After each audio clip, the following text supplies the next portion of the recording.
اعوذ باللہ من الشیطان الرجیم بسم اللہ الرحمن الرحیم۔ سورہ نساء آیات نمبر 94 تا 100 میں تاکید کہ جب کسی علاقے پر حملے کے لیے نکلو تو پہلے تحقیق کر لو کہ یہاں مسلمان تو موجود نہیں ہیں۔ جہاد میں شامل ہونے والوں کے درجات ان لوگوں سے بہت زیادہ ہیں جو بغیر کسی شرعی عذر کے جہاد میں شامل نہیں ہوئے۔ اس خاص وقت میں بغیر کسی عذر کے مدینہ ہجرت نہ کرنے والوں کا ٹھکانہ جہنم قرار پایا۔ ہجرت کرنے والوں کے لیے دنیا اور آخرت میں بڑا اجر ہے۔ اعوذ باللہ من الشیطان الرجیم۔ یا ایہا الذین آمنوا اذا ضربتم فی سبیل اللہ فتبینوا ولا تقولوا لمن القى الیکم السلام لست مؤمنا۔ اے ایمان والو، جب تم اللہ کی راہ میں جہاد کے لیے نکلو تو ہر بات کی تحقیق کر لیا کرو، اور کسی ایسے شخص سے جو تمہیں سلام کرے یہ نہ کہو کہ تو مسلمان نہیں ہے۔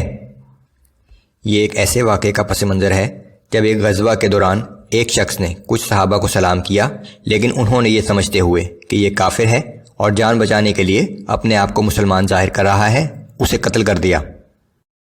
تبتغون عرض الحياة الدنيا فعند الله مغانم كثيرة كذلك كنتم من قبل فمن الله عليكم فتبينوا إن الله كان بما تعملون خبيرا۔ اگر تم دنیا کی زندگی کا سامان چاہتے ہو تو یقین رکھو کہ اللہ کے پاس تمہارے لیے بہت سے اموال غنیمت ہیں۔ آخر تم بھی تو پہلے ان جیسے ہی تھے، پھر اللہ نے تم پر احسان کیا، اس لیے ہر ایک کے بارے میں اچھی طرح تحقیق کر لیا کرو۔ بے شک تم جو کچھ بھی کرتے ہو اللہ اس سے باخبر ہے۔ لا يستوي القاعدون من المؤمنين غير أولي الضرر والمجاهدون في سبيل الله بأموالهم وأنفسهم۔ مسلمانوں میں سے جو لوگ جہاد میں شامل نہیں ہوتے اور بغیر کسی شرعی عذر کے گھروں میں بیٹھے رہتے ہیں، ان کی حیثیت ان مجاہدین کے برابر نہیں ہو سکتی جو اللہ کی راہ میں اپنے جان و مال سے جہاد کرتے ہیں۔ فضل اللہ المجاہدین باموالہم وانفسہم علی القاعدین درجہ۔ اللہ نے ان مجاہدین کو جو اپنی جان اور اپنے مال سے جہاد میں مشغول رہتے ہیں گھر میں بیٹھنے والوں پر درجہ کے اعتبار سے بڑی فضیلت اور بزرگی عطا کی ہے۔ وَكُلًّا وَعَدَ اللَّهُ الْحُسْنَى وَفَضَّلَ اللَّهُ الْمُجَاهِدِينَ عَلَى الْقَاعِدِينَ أَجْرًا عَظِيمًا۔ اگرچہ اللہ نے دونوں ہی سے بھلائی کا وعدہ فرمایا ہے، لیکن اللہ نے مجاہدین کو گھر میں بیٹھنے والوں پر زبردست اجر و ثواب کی فضیلت دی ہے۔ درجات منہ ومغفرة ورحمة وكان اللہ غفورا رحیما۔ ان کے لیے اللہ کی طرف سے بڑے درجات ہیں اور مغفرت اور رحمت ہے، اور اللہ بہت معاف کرنے والا اور ہر وقت رحم کرنے والا ہے۔ ان الذين توفاهم الملائكة ظالمي انفسهم قالوا فيما كنتم۔ بے شک فرشتے جب ان لوگوں کی روح قبض کرتے ہیں جو ہجرت نہ کر کے اپنے حق میں برا کر رہے ہیں تو وہ فرشتے ان سے پوچھتے ہیں کہ تم کس حال میں تھے؟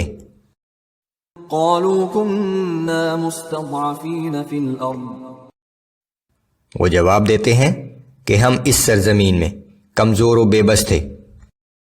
قالوا ألم تكن أرض الله واسعة فتهاجروا فيها فأولئك مأواهم جهنم وساءت مصيرا۔ فرشتے جواب میں کہتے ہیں کہ کیا اللہ کی زمین وسیع نہ تھی کہ تم اس میں کہیں اور ہجرت کر جاتے، سو ایسے لوگوں کا ٹھکانہ جہنم ہے، اور وہ جہنم بہت ہی برا ٹھکانہ ہے۔ إلا المستضعفين من الرجال والنساء والولدان لا يستطيعون حيلة ولا يهتدون سبيلا فأولئك عسى الله أن يعفو عنهم وكان الله عفوا غفورا۔ ہاں مگر وہ مرد اور عورتیں اور بچے جو واقعی ایسے بے بس ہوں کہ نہ تو وہ ہجرت کے لیے کوئی تدبیر کر سکتے ہوں اور نہ وہاں سے نکلنے کا کوئی راستہ جانتے ہوں، تو ایسے لوگوں کے بارے میں امید کی جا سکتی ہے کہ اللہ ان سے درگزر فرمائے گا، اور اللہ بہت معاف فرمانے والا اور درگزر کرنے والا ہے۔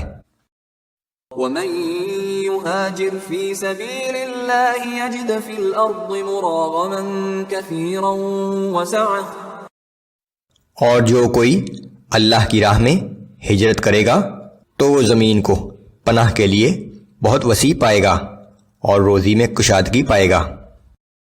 ومن يخرج من بيته مهاجرا إلى الله ورسوله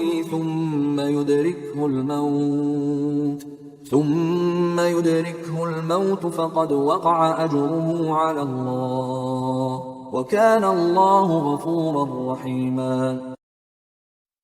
اور جو شخص بھی اپنے گھر سے اللہ اور اس کے رسول صلی اللہ علیہ وآلہ وسلم کی طرف ہجرت کے لیے نکلا، پھر اسے راستے میں ہی موت آ جائے تو اس کا اجر اللہ کے ذمہ واجب ہو گیا، اور اللہ بڑی بخشش کرنے والا اور ہر وقت رحم کرنے والا ہے۔